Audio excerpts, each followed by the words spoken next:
ਸ੍ਰੀ ਵਾਹਿਗੁਰੂ ਸਾਹਿਬ ਜੀ। ਟੋਡੀ ਮਹਿਲਾ ਪੰਜਵਾਂ। ਹਰ ਵਿਸਰਤ ਸਦਾ ਖੁਆਰੀ, ਤਾਕੋ ਧੋਖਾ ਕਹਾਂ ਵਿਆਪੈ, ਜਾਕੋ ਓਟ ਤੁਹਾਰੀ। ਹਰ ਵਿਸਰਤ ਸਦਾ ਖੁਆਰੀ, ਤਾਕੋ ਧੋਖਾ ਕਹਾਂ ਵਿਆਪੈ, ਜਾਕੋ ਓਟ ਤੁਹਾਰੀ। ਰਹਾਉ।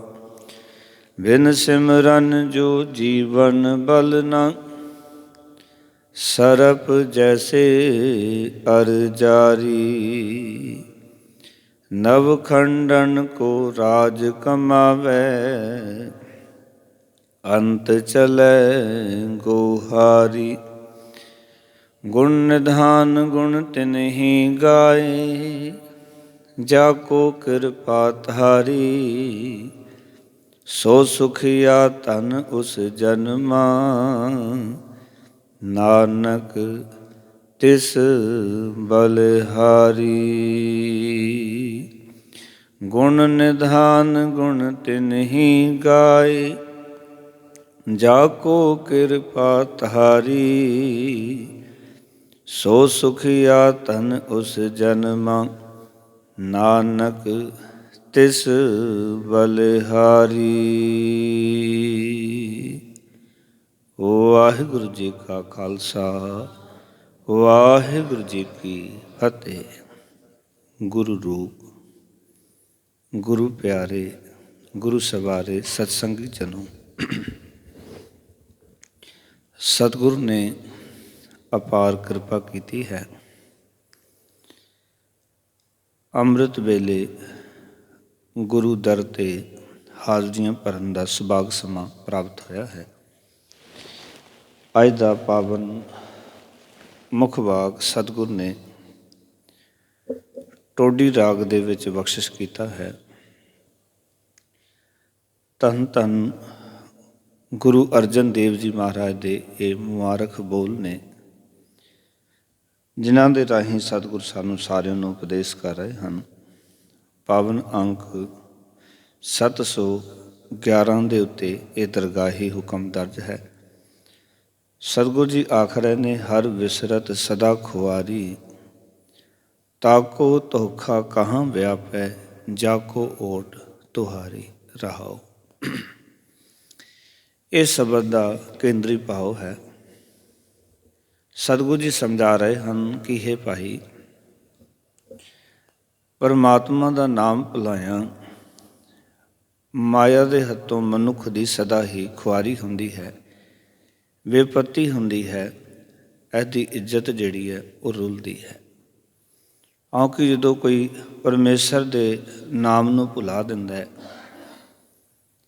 ਫਿਰ ਇਹ ਜਿਹੜੀ ਮਾਇਆ ਹੈ ਉਸ ਨੂੰ ਖੁਆਰ ਕਰਦੀ ਹੈ, ਦੁਖੀ ਕਰਦੀ ਹੈ। ਕਦਮ ਕਦਮ 'ਤੇ ਇਹ ਮਨੁੱਖ ਪਰੇਸ਼ਾਨ ਹੁੰਦਾ ਹੈ ਉਸਦੇ ਨਾਮ ਨੂੰ ਭੁਲਾਇਆ।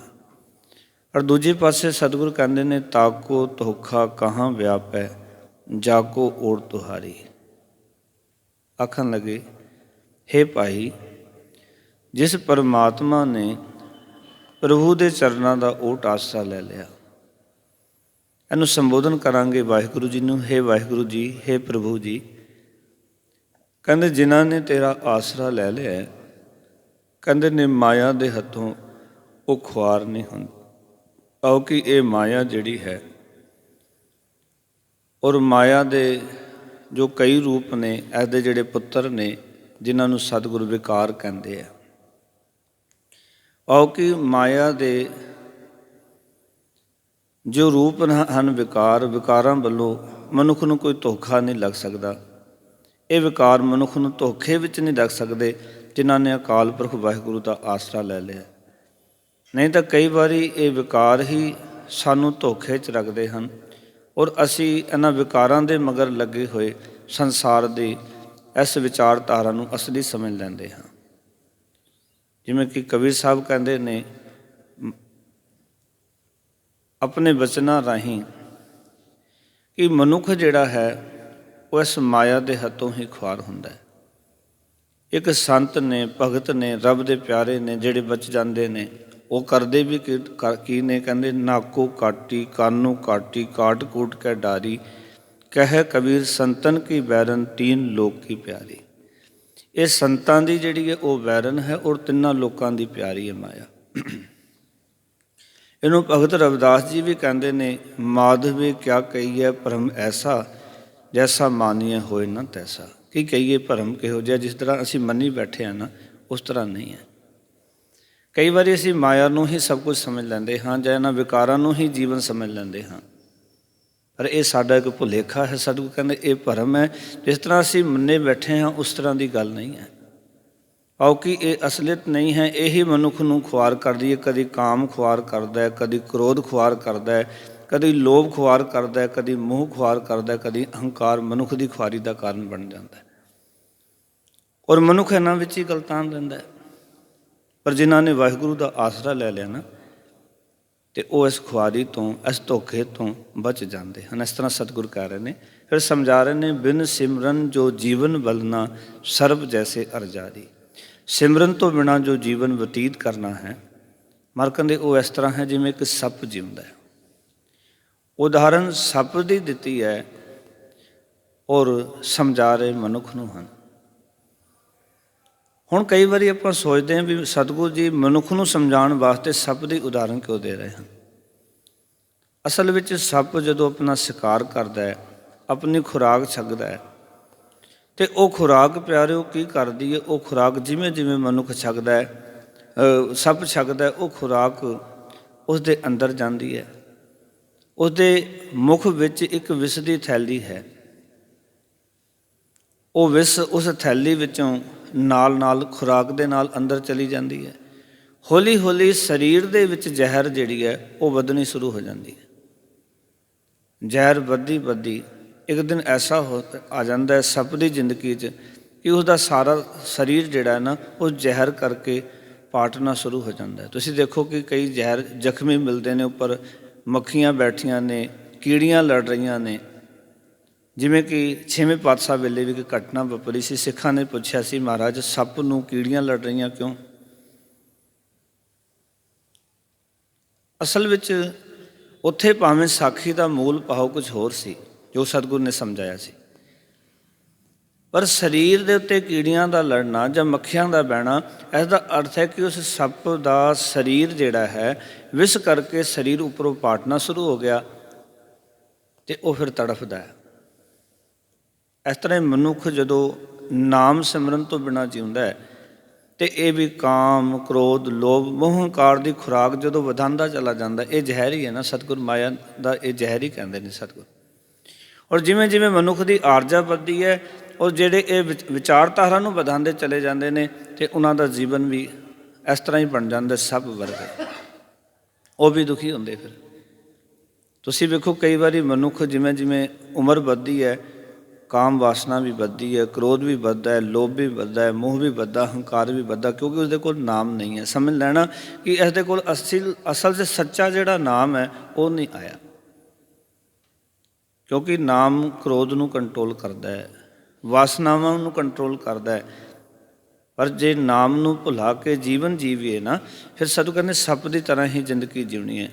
ਜਿਵੇਂ ਸੱਪ ਦੇ ਅੰਦਰ ਜ਼ਹਿਰ ਵੱਧੀ, ਉਹ ਵੀ ਡੰਗ ਮਾਰਦਾ ਹੈ, ਅਤੇ ਮਨੁੱਖ ਦੇ ਅੰਦਰ ਜਦੋਂ ਵਿਕਾਰ ਵੱਧਦੇ ਨੇ, ਉਮਰ ਵੱਧਦੀ ਹੈ, ਕਦੀ ਇਹ ਕਿਸੇ ਨੂੰ ਕ੍ਰੋਧ ਦਾ ਡੰਕ ਮਾਰਦਾ ਹੈ, ਕਦੀ ਹੰਕਾਰ ਦੇ ਬੋਲ ਬੋਲਦਾ, ਕਦੀ ਕੁਛ ਕਰਦਾ। ਇਸ ਤਰ੍ਹਾਂ ਆਪਣੀ ਜ਼ਿੰਦਗੀ ਮਨੁੱਖ ਜਿਉਂਦਾ ਹੈ। ਅਤੇ ਸਤਿਗੁਰੂ ਕਹਿੰਦੇ ਐਸਾ ਮਨੁੱਖ ਹੋਵੇ ਅਤੇ ਉਸਦੇ ਕੋਲ ਬਹੁਤ ਕੁਛ ਹੋਵੇ।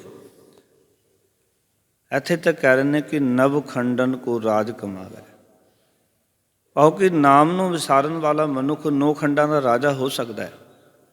ਕਈ ਵਾਰੀ ਸਾਨੂੰ ਲੋਕਾਂ ਨੂੰ ਇੱਕ ਭੁਲੇਖਾ ਲੱਗਦਾ ਹੈ ਵੀ ਇਸ ਬੰਦੇ ਕੋਲ ਨਾਮ ਨਹੀਂ ਹੈ, ਸਿਮਰਨ ਨਹੀਂ ਹੈ, ਸੇਵਾ ਨਹੀਂ, ਇਹਨੂੰ ਇਤਨੇ ਸੁੱਖ ਕਿਉਂ?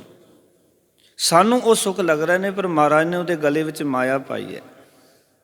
ਸਾਨੂੰ ਸੁੱਖ ਲੱਗ ਰਹੇ ਨੇ, ਮਾਇਆ ਰੂਪੀ ਸੱਪ ਉਹਦੇ ਗਲੇ ਵਿੱਚ ਪਾ ਦਿੱਤਾ, ਉਹ ਰੋਜ਼ ਡੰਗ ਮਾਰਦਾ ਉਸਨੂੰ। ਅਸੀਂ ਕਹਿੰਦੇ ਦੇਖੋ ਮਾਇਆ ਬੜੀ ਹੈ, ਗੱਡੀਆਂ ਬੜੀਆਂ ਕੀਮਤੀਆਂ ਨੇ, ਮਹਿਲ ਬੜੇ ਵੱਡੇ ਵੱਡੇ ਖਲੋਤੇ ਨੇ, ਸਾਨੂੰ ਇੱਕ ਭੁਲੇਖਾ ਲੱਗਿਆ ਹੋਇਆ ਵੀ ਉਸਦੇ ਕੋਲ ਮਾਇਆ ਬਹੁਤ ਹੈ, ਨਾਮ ਵੀ ਕੋਈ ਨਹੀਂ, ਸਿਮਰਨ ਵੀ ਕੋਈ ਨਹੀਂ, ਬੰਦ ਵੀ ਕੋਈ ਨਹੀਂ। ਇੱਦਾਂ ਭੁਲੇਖਾ ਲੱਗਦਾ ਹੈ ਨਾ।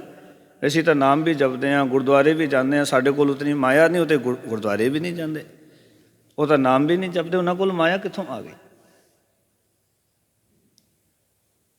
ਮਾਇਆ,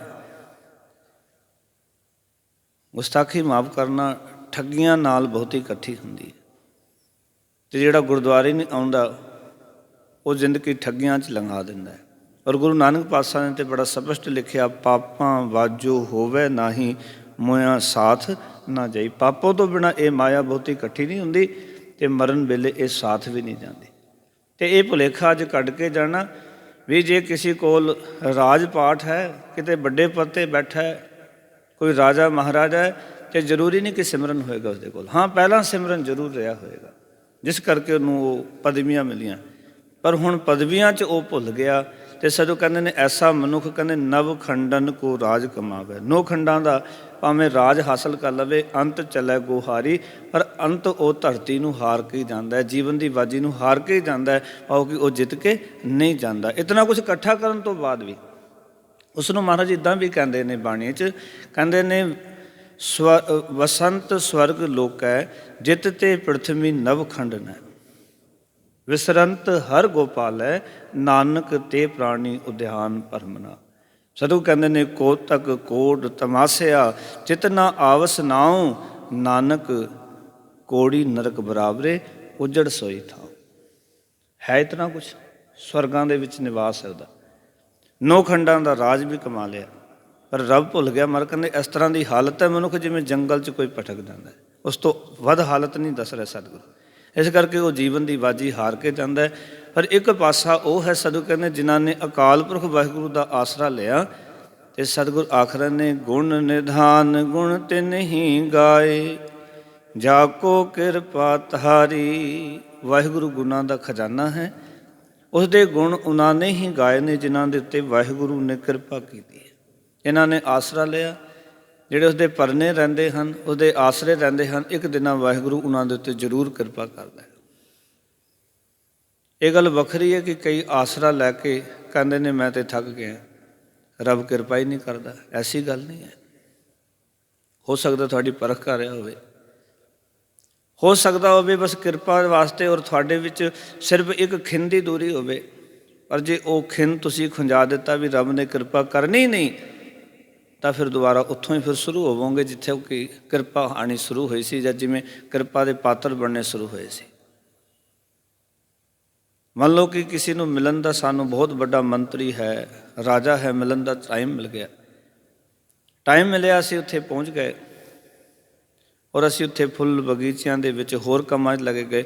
ਪਰ ਜਦੋਂ ਉਹ ਟਾਈਮ ਲੰਘ ਜਾਂਦਾ ਹੈ ਨਾ, ਫਿਰ ਬੰਦਾ ਕਹਿੰਦਾ ਨਹੀਂ ਹੁਣ ਅਗਲੀ ਵਾਰੀ, ਹੋਰ ਦੀ ਵਾਰੀ ਹੈ, ਹੁਣ ਫਿਰ ਆਉਣਾ ਮੁੜ ਕੇ। ਜੇ ਇਹ ਵਾਰੀ ਲੰਘ ਗਈ ਨਾ, ਤਾਂ ਪਤਾ ਨਹੀਂ ਕਿਤਨੇ ਜਨਮ ਹੋਰ ਲੈਣੇ ਪੈਣੇ। ਇਸ ਕਰਕੇ ਸਾਹਿਬ ਸਾਨੂੰ ਸਮਝਾਉਂਦੇ ਨੇ, ਭਾਈ ਉਹਦਾ ਆਸਰਾ ਲੈ ਕੇ ਰੱਖੋ, ਦੁੱਖ ਆਵੇ ਸੁੱਖ ਆਵੇ, ਖੁਸ਼ੀ ਹੋਵੇ ਗਮੀ ਹੋਵੇ, ਮਾਲਕ ਦੇ ਚਰਨਾਂ ਦਾ ਓਟ ਆਸਰਾ ਨਹੀਂ ਛੱਡਣਾ। ਬਹੁਤੇ ਛੱਡ ਜਾਂਦੇ ਨੇ, ਰੱਬ ਤਾਂ ਕਿਰਪਾ ਕਰਦਾ ਹੀ ਨਹੀਂ, ਪਤਾ ਨਹੀਂ ਰੱਬ ਦੀ ਸਾਡੇ ਨਾਲ ਕੀ ਨਾਰਾਜ਼ੀ ਹੈ। ਸਾਧੂ ਕਹਿੰਦੇ ਨਹੀਂ, ਤੂੰ ਆਸਰਾ ਲੈ ਕੇ ਰੱਖ, ਉਹ ਗੁਣਾਂ ਦਾ ਖਜ਼ਾਨਾ ਹੈ, ਉਸਦੇ ਗੁਣ ਉਹੀ ਗਾਉਂਦੇ ਨੇ ਜਿਨ੍ਹਾਂ ਦੇ ਉੱਤੇ ਉਹ ਅਕਾਲ ਪੁਰਖ ਵਾਹਿਗੁਰੂ ਕਿਰਪਾ ਕਰਦਾ। ਔਰ ਜਿਹੜੇ ਕਿਰਪਾ ਦੇ ਪਾਤਰ ਬਣ ਜਾਂਦੇ ਨੇ ਔਰ ਜਿਹੜੇ ਗੁਣ ਗਾਉਂਦੇ ਨੇ, ਉਹਨਾਂ ਨੂੰ ਮਿਲਦਾ ਕੀ ਹੈ? ਮੈਂ ਕਹਿੰਦੇ ਸੋ ਸੁਖੀਆ ਤਨ ਉਸ ਜਨਮਾ, ਉਹ ਮਨੁੱਖ ਸੁਖੀ ਹੋ ਜਾਂਦੇ ਨੇ। ਇੱਕ ਵਾਰੀ ਉਚਾਰਨ ਕਰੋ ਸਤਨਾਮ। ਇਹ ਸੁੱਖ ਕਿਹੜਾ ਹੈ? ਸੰਸਾਰੀ ਨਹੀਂ, ਆਤਮਿਕ ਸੁੱਖ, ਅੰਦਰ ਦਾ ਸੰਤੋਖ, ਅੰਦਰ ਦਾ ਸਬਰ, ਨਾਮ ਦਾ ਧਨ। ਉਹਨਾਂ ਦੇ ਕੋਲ ਇਹ ਸੁੱਖ ਹੁੰਦਾ ਹੈ ਤ੍ਰਿਪਤੀ ਦਾ, ਸਬਰ ਦਾ, ਸੰਤੋਖ ਦਾ। ਇਸ ਤੋਂ ਵੱਡਾ ਕੋਈ ਸੁੱਖ ਨਹੀਂ ਦੁਨੀਆ ਵਿੱਚ। ਜਿਤਨੇ ਮਰਜ਼ੀ ਗ੍ਰੰਥ ਪੜ੍ਹ ਲਓ, ਜਿਤਨੇ ਮਰਜ਼ੀ ਤੁਸੀਂ ਥਾਵਾਂ 'ਤੇ ਚਲੇ ਜਾਓ, ਜਿਤਨੇ ਮਰਜ਼ੀ ਸਿਆਣਿਆਂ ਨੂੰ ਪੁੱਛ ਲਓ, ਪਰ ਸਭ ਤੋਂ ਵੱਡਾ ਜੋ ਧਨ ਹੈ ਉਹ ਤ੍ਰਿਪਤੀ ਹੈ, ਸੰਤੋਖ ਹੈ, ਸਬਰ ਹੈ। ਇਸ ਤੋਂ ਵੱਡਾ ਹੋਰ ਕੋਈ ਧਨ ਨਹੀਂ। ਇਸ ਕਰਕੇ ਗੁਰਸਿੱਖੀ ਵਿੱਚ ਇਹ ਮੰਗ ਹੈ, ਮਹਾਰਾਜ ਕਹਿੰਦੇ ਬਿਨ ਤੁਧ ਹੋਰ ਜੇ ਮੰਗਣਾ, ਸਿਰ ਦੁੱਖਾਂ ਕੈ ਦੁੱਖ, ਦੇਹ ਨਾਮ ਸੰਤੋਖੀਆ ਉਤਰੈ ਮਨ ਕੀ ਭੁੱਖ। ਦਾਤਾ ਮੈਨੂੰ ਸੰਤੋਖ ਦੀ ਦਾਤ ਦੇ, ਮੇਰੇ ਮਨ ਦੀ ਭੁੱਖ ਲੱਥ ਜਾਏ, ਲਹਿ ਜਾਏ, ਦੂਰ ਹੋ ਜਾਏ। ਮਹਾਰਾਜ ਕਹਿੰਦੇ ਨੇ ਸੋ ਸੁਖੀ ਆ, ਉਹ ਸੁਖੀ ਹੋ ਗਿਆ।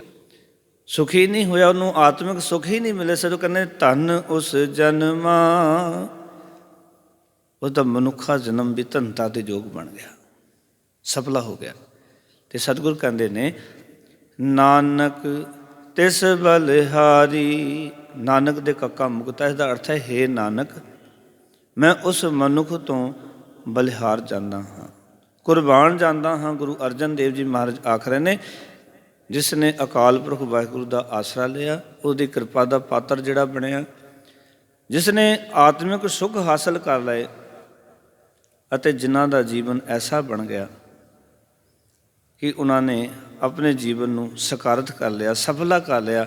ਸਤਿਗੁਰ ਕਹਿੰਦੇ ਮੈਂ ਐਸੇ ਮਨੁੱਖ ਤੋਂ ਕੁਰਬਾਨ ਹਾਂ, ਜਿਸ ਨੂੰ ਗੁਰੂ ਨਾਨਕ ਪਾਤਸ਼ਾਹ ਕਹਿੰਦੇ ਨੇ ਨਾਹੂ ਜਤੀ ਸਤੀ ਨਹੀਂ ਪੜਿਆ, ਮੂਰਖ ਮੁਗਦਾ ਜਨਮ ਪਿਆ, ਪ੍ਰਣਵਤ ਨਾਨਕ ਤਿਨ ਕੀ ਸਰਨਾ, ਜਿਨ ਤੂੰ ਨਾ ਹੀ ਵਿਸਰਿਆ। ਜਿਨ੍ਹਾਂ ਨੂੰ ਤੂੰ ਨਹੀਂ ਭੁੱਲਿਆ ਮੈਂ ਉਹਨਾਂ ਦੀ ਸ਼ਰਨ ਵਿੱਚ। ਸੋ ਗੁਰੂ ਸਾਹਿਬ ਜੀ ਨੇ ਪਾਵਨ ਮੁਖ ਵਾਕ ਦੇ ਰਾਹੀਂ ਸਾਨੂੰ ਸਮਝਾ